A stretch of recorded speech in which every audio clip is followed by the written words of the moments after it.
Assalamualaikum warahmatullahi wabarakatuh. Selamat pagi, salam sejahtera bagi kita semua.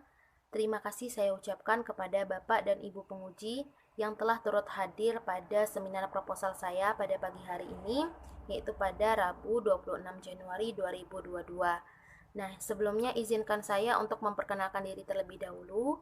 Perkenalkan, Pak, Bu, nama saya Winda Ayu Septiana dengan nomor NIM 1810812024 dengan dosen pembimbing Dr. Mai Hasni MSI. Nah, adapun judul proposal yang akan saya ajukan pada seminar kali ini adalah kontrol sosial orang tua terhadap pengguna media sosial usia anak sekolah dasar di Kelurahan Batu Gadang, Kecamatan Lubuk Kilangan, Kota Padang. Nah, kita langsung saja masuk kepada latar belakang. Nah, latar belakang ini itu berisikan alasan-alasan kenapa masalah ini itu layak untuk dijadikan sebuah penelitian. Nah, permasalahan ini bermula pada perkembangan teknologi informasi dan komunikasi khususnya di bidang internet. Nah, internet ini menjadi salah satu alat komunikasi yang utama bagi masyarakat saat ini. Dengan adanya internet, semua atau segala sesuatu itu menjadi lebih mudah dan praktis gitu. Nah, semua perangkat elektronik seperti handphone, laptop, tablet, ataupun PC itu dapat terhubung dengan internet dengan hanya menggunakan WiFi atau kuota data. Nah, untuk mendapatkannya juga WiFi dan kuota data ini sangat mudah. WiFi bisa berlangganan dan kuota data bisa dibeli dimanapun. Hal ini tentu saja membuat interaksi di antara masyarakat yang mungkin sangat-sangat jauh menjadi lebih dekat dan lebih praktis. Nah, dengan segala kemudahan yang ada, pengguna internet itu dari tahun ke tahun mengalami peningkatan yang lumayan sangat signifikan. Menurut hasil survei APJII atau Asosiasi Penyelenggara Jasa Internet Indonesia, menyatakan bahwa pengguna internet di Indonesia pada tahun 2018 itu sebanyak 64,8%. Nah, sedangkan pengguna internet di Indonesia pada tahun 2019 sampai 2020 itu adalah 73,7%. Jadi dari 2018 sampai 2019 dan 2020 itu mengalami kenaikan sebesar 8,9%. Berarti kalau misalnya ditotalkan itu 73,7% itu sama dengan 196,71 juta jiwa masyarakat yang sudah menjadi pengguna internet di Indonesia. Internet itu di sini sebenarnya memiliki berbagai macam fungsi yang beragam gitu ya. Ada yang menggunakan internet untuk melihat berita misalnya, atau untuk mencari tugas, atau penggunaan internet untuk sebagai hiburan. Misalnya hiburan ini ada termasuk dalamnya itu media sosial dan juga mungkin game gitu. Nah, untuk penelitian kali ini saya berfokus kepada media sosialnya saja. Nah, untuk penggunaan media sosial ini menurut hasil riset dari Neurosensor Indonesia Consumer Trend tahun 2021 Social Impact on Kids itu menunjukkan bahwa 87% anak-anak Indonesia di bawah umur 13 tahun itu sudah dicocoki atau dikenalkan kepada media sosial. Padahal beberapa media sosial itu yang terkenal dan menjadi ya maksudnya penggunanya lumayan banyak itu seperti Facebook, Instagram, YouTube, Twitter, dan TikTok itu membatasi penggunanya usia minimal 13 tahun. Walaupun peraturannya sudah dibuat untuk penggunaan media sosial untuk anak umur 13 tahun ke atas, namun pada kenyataannya masih banyak anak-anak di bawah 13 tahun yang bermain dan menjadi pengguna di media sosial. Hal ini mungkin saja mereka ketika masuk pada dan menjadi pengguna di media sosial itu mereka memalsukan data sehingga tidak diketahui oleh pihak perusahaan masing-masing media sosial tersebut. Namun untuk TikTok sendiri, media sosial TikTok itu sudah melakukan tindakan yaitu menghapus 7 juta akun TikTok yang diduga dimiliki oleh anak usia di bawah 13 tahun. Namun dengan tindakan ini juga kelihatannya sepertinya tidak menimbulkan efek jerah bagi pengguna usia di bawah 13 tahun karena masih banyak juga anak-anak yang berkeliaran di media sosial gitu. Nah, penggunaan media sosial di kalangan anak sekolah dasar itu sebetulnya juga dipicu oleh adanya wabah COVID-19 yang menyebabkan anak-anak sekolah dasar itu melakukan pembelajaran secara daring. Menurut data box yang dilansir dari Kementerian Pendidikan Kebudayaan pada 13 April 2020 lalu memaparkan ada 28,6 juta siswa sekolah dasar yang sudah melaksanakan pembelajaran secara daring. Nah, untuk melakukan pembelajaran secara daring tentu dibutuhkan media-media seperti handphone, PC, ataupun laptop. Nah, di sini handphone, PC, ataupun laptop itu mungkin diberikan oleh orang tuanya atau bahkan dipinjamkan oleh orang tuanya sendiri. Nah, handphone, PC, ataupun laptop ini Saya yakin itu tidak hanya digunakan untuk media pembelajaran saja, melainkan juga sebagai media hiburan, di mana di sini adalah sebagai salah satunya adalah sosial media, gitu, media sosial. Nah, untuk penggunaan media sosial ini sebetulnya banyak pula dampak positif dan dampak negatifnya. Adapun dampak positifnya itu mungkin melatih kreativitas anak-anak, sehingga mungkin ya lebih kreatif dalam membuat video, membuat konten dan segala macamnya gitu. Dan juga mereka mungkin lebih banyak mendapatkan kenalan dari media sosial. Dan juga dampak negatifnya tak kalah juga banyaknya gitu, karena mereka di sini apalagi anak sekolah dasar itu memiliki kecenderungan untuk meniru segala sesuatu yang memang terlihat menarik gitu kan, dan uh, menantang gitu, apalagi pada usia tersebut mereka belum bisa membedakan baik dan buruknya suatu hal. Karena media sosial itu sendiri banyak konten-konten yang berkeliaran, dan um, belum ada filter untuk untuk melihat konten yang mana yang seharusnya ditonton, mana seharusnya tidak ditonton gitu. Banyaknya dampak negatif yang terlihat. Nah, salah satu yang paling penting itu adalah pengawasan dari orang tua, pengawasan atau pengendalian sosial. Nah, pengendalian sosial ini sama dengan kontrol sosial dari orang tua. Orang tua itu wajib untuk memperhatikan, mendidik, mengawasi setiap tindak tanduk perilaku anaknya ketika menggunakan media sosial begitu. Nah, adapun kontrol sosial ini terbagi atas dua, yaitu preventif dan represif. Kalau misalnya kontrol sosial preventif ini adalah kontrol sosial sebelum terjadinya penyimpangan, dan sedangkan represif itu sesudah terjadinya penyimpangan. Adapun perumusan masalah pada penelitian ini adalah bagaimanakah bentuk kontrol orang tua terhadap pengguna media sosial pada anak usia sekolah dasar.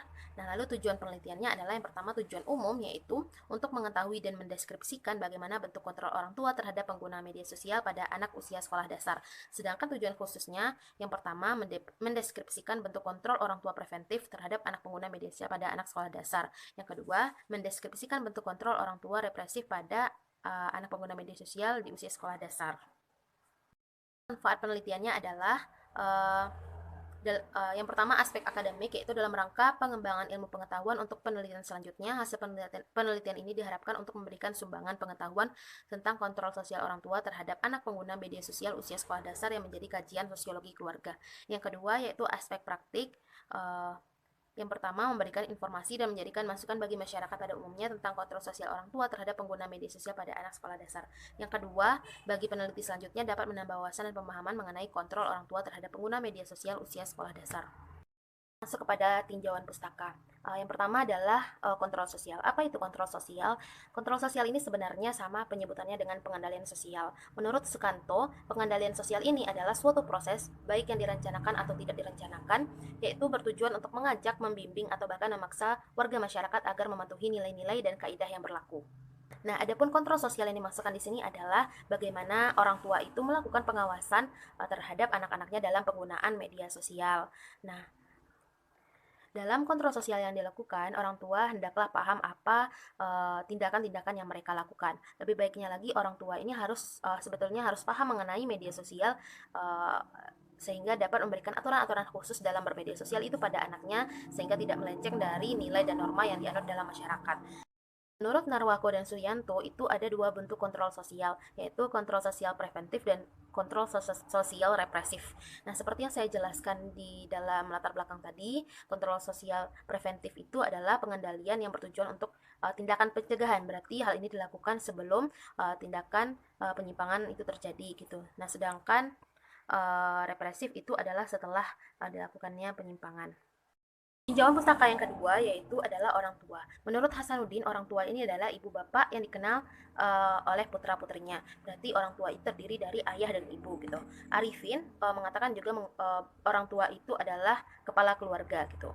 Jadi orang tua yang terdiri dari ayah dan ibu ini memegang peranan penting atas pendidikan anak-anaknya gitu. Orang tua ini adalah pendidik sejati, karena memang orang tua itu kan adalah madrasah utama bagi anak-anaknya. Yang ketiga adalah anak usia sekolah dasar. Anak usia sekolah dasar ini itu berada dalam rentang usia sekolah dasar. Menurut Santrok, anak usia sekolah dasar merupakan anak yang sedang berada pada periode pertengahan, yakni anak yang berusia 6 sampai 12 tahun. Yang keempat adalah media sosial. Media ini sendiri artinya medium atau perantara gitu. Jadi media itu adalah perantara atau pengantar pesan dari pengirim ke penerima pesan. Sedangkan menurut Asosiasi Teknologi dan Komunikasi Pendidikan, media itu adalah sebagai bentuk dan saluran yang digunakan untuk menyalurkan pesan atau informasi. Menurut Kotler dan Keller, media sosial adalah sarana bagi konsumen untuk berbagi informasi teks, gambar, video, dan audio dengan satu sama lain, dengan perusahaan dan sebaliknya. Nah, media sosial memang memiliki beberapa fungsi dan peran gitu. Selain berfungsi sebagai alat berkomunikasi, media sosial ini juga menjadi sarana untuk berbagi informasi. Selanjutnya kita masuk pada tinjauan sosiologis. Nah, pada penelitian ini, peneliti menggunakan teori kontrol oleh Travis Hirschi. Teori kontrol ini itu dibangun atas pandangan bahwa setiap manusia itu memiliki kecenderungan untuk melakukan pelanggaran terhadap hukum. Nah, teori kontrol sosial ini sendiri itu mendefinisikan bahwa penyimpangan-penyimpangan yang terjadi itu adalah disebabkan oleh karena tidak adanya pengawasan atau pengendalian sosial, pengendalian yang dilakukan dalam lingkungan sosial. Nah, Travis Hirschi itu sendiri mengajukan beberapa proposisi teoritisnya. Nah, yang pertama, bahwa berbagai bentuk pengingkaran terhadap aturan sosial adalah akibat dari kegagalan mensosialisasikan individu warga masyarakat untuk patuh terhadap aturan dan tata tertib yang ada. Jadi di sini dapat terlihat bahwa anak-anak itu melakukan, anak-anak sekolah dasar itu menggunakan media sosial itu akibat tidak adanya atau bahkan gagalnya cara institusi dalam mensosialisasikan individu warga masyarakat yang di sini adalah anak-anak sekolah dasar dalam mematuhi peraturan yang ada. Peraturan di sini adalah dalam penggunaan media sosial yaitu 13 tahun ke atas. Yang kedua adalah penyimpangan atau bahkan kriminalitas itu merupakan bukti dari kegagalan kelompok sosial konvensional untuk mengikat individu agar tetap patuh terhadap aturan seperti keluarga, sekolah, atau institusi pendidikan atau kelompok-kelompok dominan lainnya. Penyimpangan-penyimpangan, hal ini berarti penyimpangan yang dilakukan oleh anak sekolah dasar itu misalnya seperti cyberbullying atau pornografi dan segala macamnya itu merupakan bukti bahwa gagalnya kelompok-kelompok sosial seperti misalnya keluarga gitu untuk mengikat individu itu atau anak sekolah tersebut agar tetap patuh terhadap aturan-aturan yang memang mereka berlakukan bersama begitu. Nah, yang ketiga adalah setiap individu seharusnya belajar untuk patuh dan tidak melakukan tindakan yang menyimpang ataupun kriminal. Yang keempat adalah kontrol internal lebih berpengaruh daripada kontrol eksternal. Kontrol internal di sini yang dimaksudkan adalah kontrol dari orang-orang terdekat. Di dalam hal ini adalah keluarga, yaitu ayah dan ibu. Nah, berdasarkan pada proposisi Travis Hirschi di atas itu, ada 4 unsur utama dalam kontrol sosial internal yang menjadi acuan bagi orang tua untuk melaksanakan kontrol sosial pada anaknya sebagai pengguna media sosial. Yakni yang pertama adalah attachment atau kasih sayang. Kasih sayang ini adalah sumber kekuatan yang muncul dari hasil sosialisasi di dalam kelompok primernya. Berarti di sini pengendalian sosial itu bisa diwujudkan dengan bentuk kasih sayang orang tuanya. Kasih sayang ini dalam bentuk interaksi orang tua yang intens dengan anaknya sehingga anak-anaknya paham bahwa dalam penggunaan media sosial itu seharusnya ada aturan-aturan yang berlaku gitu. Nah, yang kedua adalah komitmen atau tanggung jawab. Di sini tanggung jawab itu dapat memberikan kerangka kesadaran tentang masa depan. Bentuk komitmen ini antara lain adalah kesadaran bahwa masa depannya akan suram apabila ia melakukan tindakan penyimpangan begitu. Jadi di sini orang tua memberikan bentuk tanggung jawab kepada sang anak sehingga sang anak paham bahwa tanggung jawabnya dalam bermain media sosial itu adalah seperti ini, adalah seperti itu begitu. Nah, yang ketiga itu ada involvement atau keterlibatan dan partisipasi. Artinya, dengan adanya kesadaran tersebut, maka individu akan terdorong berperilaku partisipatif dan terlibat dalam ketentuan yang telah ditetapkan oleh masyarakat. Jadi di sini orang tua itu berperan untuk memberitahukan apa saja dampak negatif, dampak positifnya, apa saja aturan-aturan yang boleh dan tidak boleh dilakukan ketika mereka bermain sosial media sehingga sang anak ini dia paham bagaimana hal-hal tersebut telah ditetapkan oleh masyarakat gitu. Yang keempat itu adalah belief atau kepercayaan. Nah, kepercayaan, kesetiaan, kepatuhan pada norma sosial itu akan tertanam kuat pada diri seseorang ketika aturan-aturan sosial itu telah kokoh dalam jiwanya masing-masing gitu. Jadi, setelah orang tua itu memberikan kasih sayang, sudah memberikan tanggung jawab kepada sang anak, orang tua juga harus mempercayai sang anak dalam menggunakan media sosial begitu. Jadi di sini kepercayaan itu akan tertanam kuat pada diri seseorang, dan berarti aturan sosial telah self-enforcing dan eksistensinya bagi setiap individu itu juga semakin kokoh. Nah, keempat unsur tersebut itu merupakan social bonds yang berfungsi untuk mengendalikan perilaku anak dalam menggunakan media sosial pada usia sekolah dasar. Nah, kita masuk pada penelitian relevan. Penelitian relevan yang pertama adalah penelitian dari NOR pada tahun 2019 yang berjudul Kontrol Sosial Orang Tua Terhadap Pengguna Smartphone pada Remaja. Studi di Desa Giring-Giring, Kecamatan Botonpo, Kabupaten Goa. Nah, pada penelitian ini itu bertujuan untuk mengetahui bagaimana penggunaan smartphone serta dampak penggunaannya pada remaja di Desa Giring-Giring, Kecamatan Bontonompo, Kabupaten Goa. Nah, selain itu juga untuk mengetahui kontrol sosial orang tua terhadap penggunaan smartphone pada remaja di desa tersebut.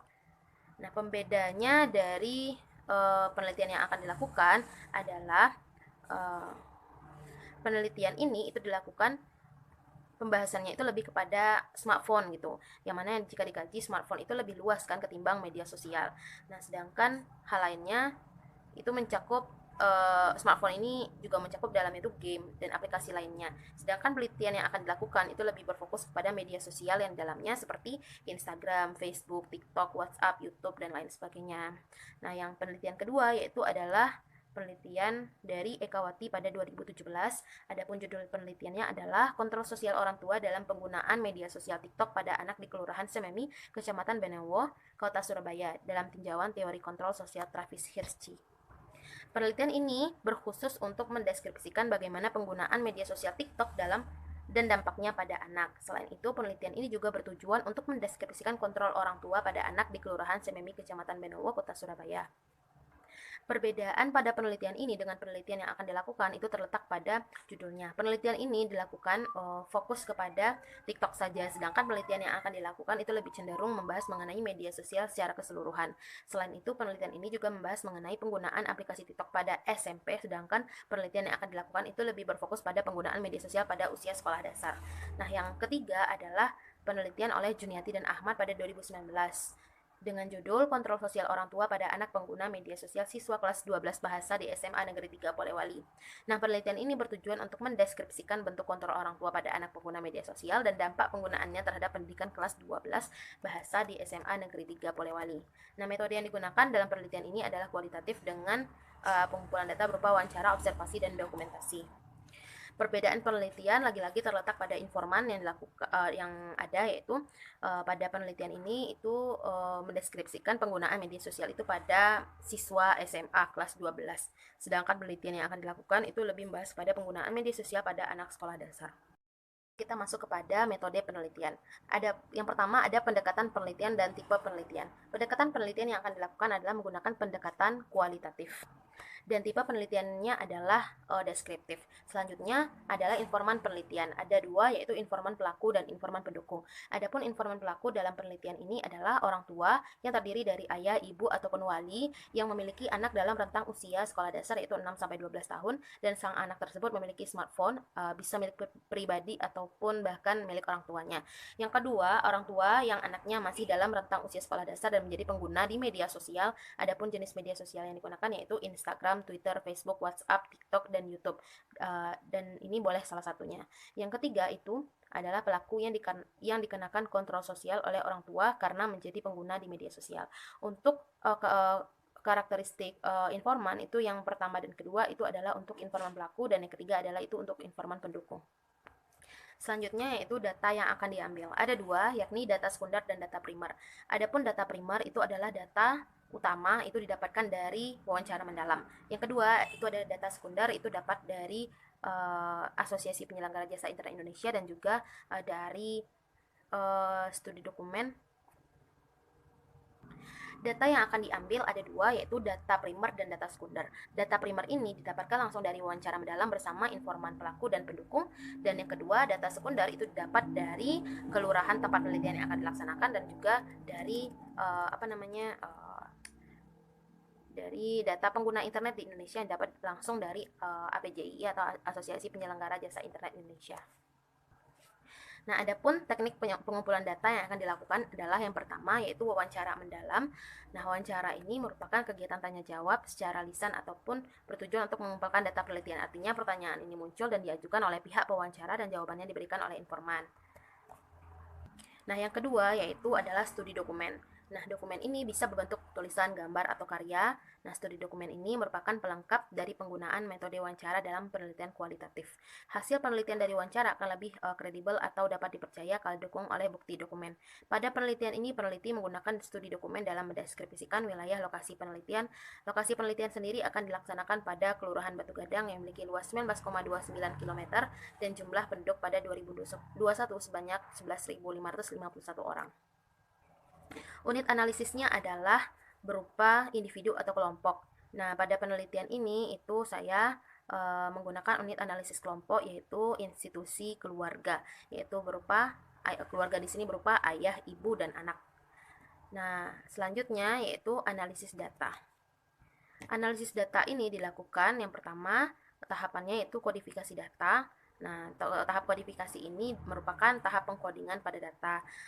Cara melakukannya adalah menulis ulang catatan lapangan yang dari wawancara mendalam. Nah, apabila wawancaranya direkam, maka yang dilakukan adalah mentranskrip hasil rekaman tersebut.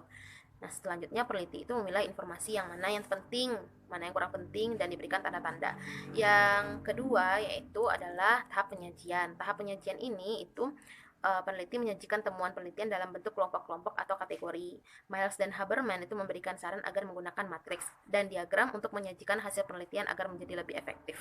Yang ketiga, menarik kesimpulan atau verifikasi. Pada tahap ini, peneliti menarik kesimpulan dari temuan pada datanya. Kesimpulan yang dimaksud adalah interpretasi penelitian atas temuan dari suatu wawancara mendalam atau dokumen yang telah didapatkan di lapangan. Yang selanjutnya adalah lokasi penelitian. Lokasi ini dilakukan pada Kelurahan Batu Gadang, Kecamatan Lubuk Kilangan, Kota Padang. Kelurahan Batu Gadang sendiri memiliki luas 19,29 km dan jumlah penduduk pada 2021 sebanyak 11.551 orang. Penelitian ini sebenarnya dilakukan pada keluarga yang dalamnya itu memuat ayah, ibu, dan anak sebagai institusi kecil yang paling kecil di masyarakat. Permasalahan yang akan diangkat sebetulnya merupakan sebuah masalah yang memang sudah umum terjadi di semua daerah bahkan di Indonesia. Maka dari itu, untuk mempersempit penelitian, peneliti akhirnya memilih salah satu lokasi di Kota Padang ini sebagai tempat untuk dijadikan lokasi penelitian.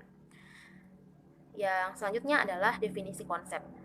Yang pertama, kontrol sosial adalah upaya seseorang untuk mengajak, mempengaruhi, bahkan memaksa orang lain untuk dapat selaras dengan nilai dan norma yang berlaku di masyarakat. Nah, kontrol sosial ini terbagi atas dua, yaitu kontrol sosial preventif dan represif.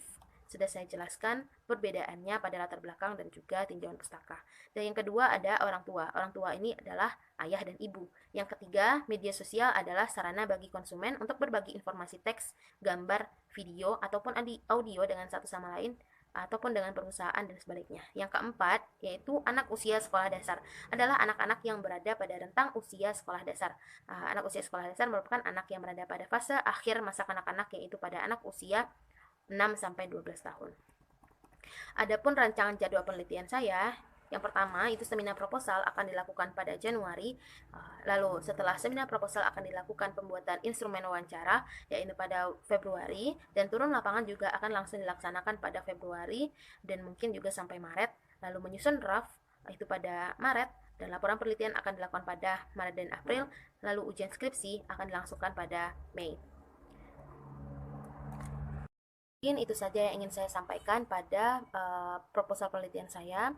Jika ada salah dan kurang, saya mohon dimaafkan. Saya ucapkan terima kasih juga kepada Bapak dan Ibu telah menghadiri dan menonton video presentasi saya. Mungkin saya akhiri. Assalamualaikum warahmatullahi wabarakatuh.